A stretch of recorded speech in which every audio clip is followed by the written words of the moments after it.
5 ఏళ్ళు ఏదైతే ఉందో మొన్న ఇవి అన్నీ అవాస్తవాలు. అప్పు అంత లేదు. ఈ రోజు కూడా 14 లక్షల కోట్లు, 12 లక్షల కోట్లు, 10 లక్షల కోట్లు లేదే, 7 లక్షల కోట్లు అప్పు ఉంది. ప్రభుత్వమే చెప్తుంది 7 లక్షల కోట్లు అప్పు ఉంది. కాబట్టి ఆటోమేటిక్గా ఆంధ్రప్రదేశ్ అభివృద్ధి చెందడం లేదు, శ్రీలంక అవుతుంది అనేది ఎందువలన వచ్చింది? ఈ ఫాల్స్ ప్రాపగాండా వలన వచ్చింది. ఎక్కడైతే వ్యాపారం రాలేదని ఎందుకు వచ్చింది? 2014-19 మధ్యలో మన సర్వీస్ సేవా రంగము అండ్ మ్యానుఫ్యాక్చరింగ్ సెక్టర్ ఏదైతే పరిశ్రమ 5% తగ్గిందో మా దగ్గర 1% కూడా తగ్గలేదు.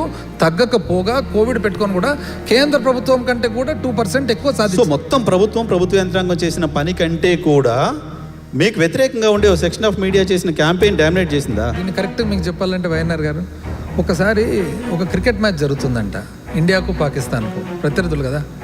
క్రికెట్ మ్యాచ్ జరుగుతుంటే అప్పట్లో ఇమ్రాన్ ఖాన్ క్యాప్టెన్గా ఉన్నాయంట. సో ఒక విలేకరి పోయి, సార్ మీరు ప్రపంచంలో అన్ని టీములు కొట్టాలంటే మీకు ఏం కావాలి అంటే, నాకు ఒక్క కపిల్ దేవ్ ఒక గవాస్కర్ ఉంటే నేను అన్ని టీంలు కొట్టగలుగుతా అంట. తిరిగి గవాస్కర్ ఇక్కడ కెప్టెన్ అయితే అదే విలేకరు వచ్చి, మీరు ప్రపంచంలో అన్ని టీంలు కట్టాలంటే ఏం చేయాలంటే ఇద్దరు పాకిస్తాన్ అంపైర్లు ఉంటే చాలు, మొత్తం ఏ టీంలన్నా కొడతారు. ఇద్దరు గొప్ప సంస్థలు ఉంటే చాలు.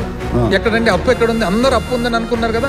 ఈ రోజు అప్పు లేకపోగా మేము 5 సంవత్సరాలు చేసిన అప్పు 1 సంవత్సరంలో అర్థం చేసినారు.